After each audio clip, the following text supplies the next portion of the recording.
करतो मी 4 नंबर. अध्यक्ष महोदय, माझी लक्षवेधी ही आरफळ कालव्याच्या संदर्भामध्ये आहे. लक्षवेधी नंबर 4 कनेर. अध्यक्ष महोदय वितरित केल्याप्रमाणे बोला. अध्यक्ष महोदय, माझी लक्षवेधी आरफळ कालव्या संदर्भातली आहे. कनेर धरणातून डावा कालवा जो कृष्णा नदीला छेदतो तो आरफळ कालवा म्हणून तयार झालेला आहे. एकूण 204 किलोमीटर पैकी अध्यक्ष महोदय 85 किलोमीटर हे साताऱ्यापर्यंत आहे आणि त्याच्या पुढे हा सांगली जिल्ह्याचा अध्यक्ष महोदय भाग आहे, ज्यासाठी एकूण 3.83 टीएमसी पाणी प्रस्तावित आहे.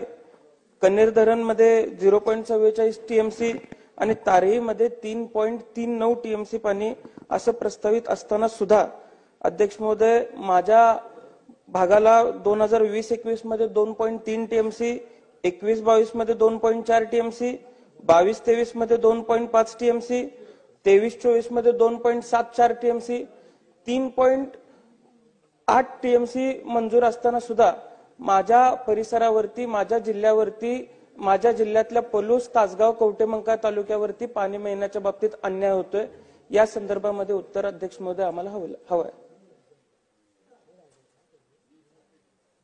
अध्यक्ष महोदय, हा जो सातारा जिल्ह्यातील कन्हेर येथील जो प्रकल्प आहे त्यामध्ये अंदाजे साधारण 10 टीएमसी पाण्याची क्षमता असणारे धरण आहे आणि त्या मधनं 205 किलोमीटरच्या कालव्याची लांबी आहे. पैकी 85 किलोमीटरचा कालवा सातारा जिल्ह्यात आहे आणि त्या पुढचा जो कालवा आहे तो सांगली जिल्ह्यामध्ये जातो. अध्यक्ष महोदय, त्या कालव्याची वाहन क्षमता 1000 क्युसेक्स होती सुरुवातीला.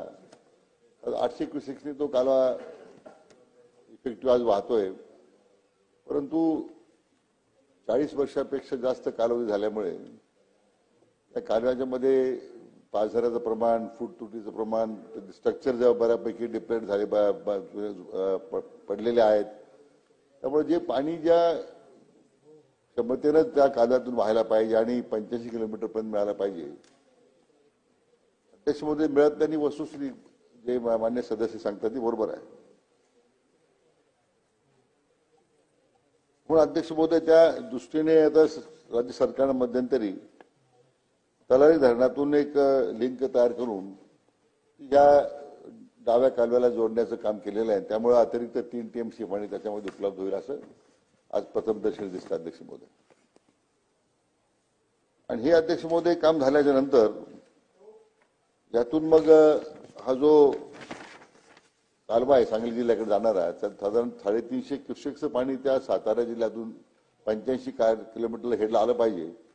ते जर उपलब्ध आपण करू शकलो तर मग मला उर्वरित आपली सन्मानित सदस्यांची जी मागणी आहे त्या संपूर्ण क्षेत्राला पाणी मिळालं पाहिजे, जे मूळ लाभ प्रकल्पाच्या आराखड्यामध्ये आहे ते पाणी देण्याच्या संदर्भात अध्यक्ष महोदय आपल्याला कारवाई करण्यात येईल.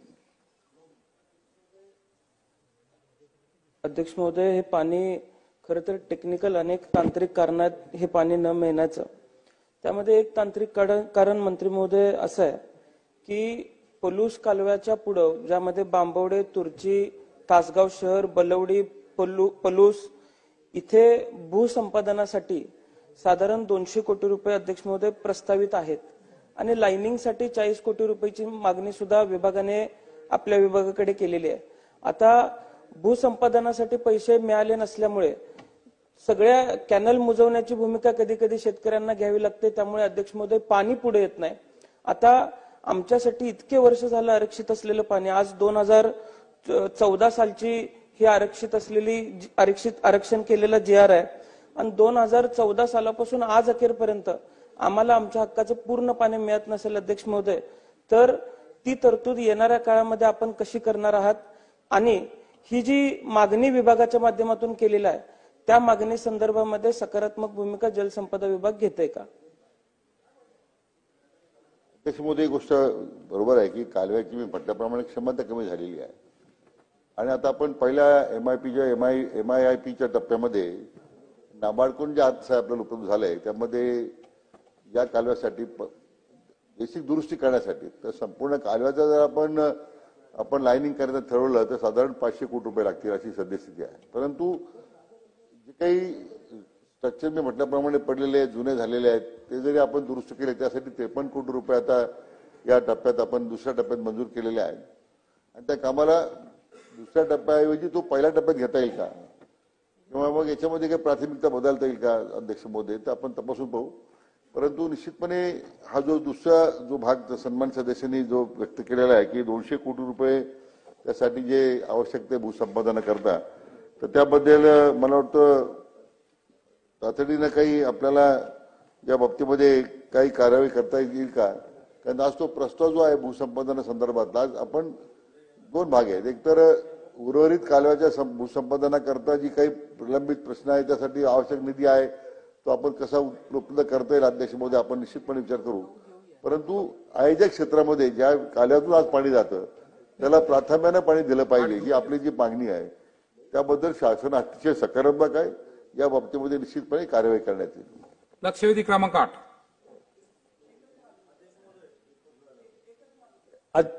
अध्यक्ष महोदय, मागणी एकच आहे.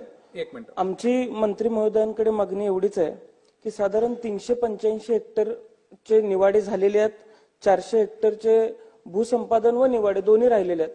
त्यामुळे हे जे निवाडे राहिलेले आहेत जिल्हाधिकाऱ्यांना आपल्या विभागाच्या माध्यमातून आपण आदेश द्यावेत, कारण शासनाचे पैसे तिथे अकाउंटवरती येऊन पडलेले आहेत. शेतकऱ्यांना शेतकऱ्यांच्या हक्काचे पैसे मिळाले पाहिजेत आणि शेतकऱ्यांच्या हक्काचं पाणी सुद्धा मिळालं पाहिजे, हीच भूमिका आपण घ्यावी अशी विनंती आहे.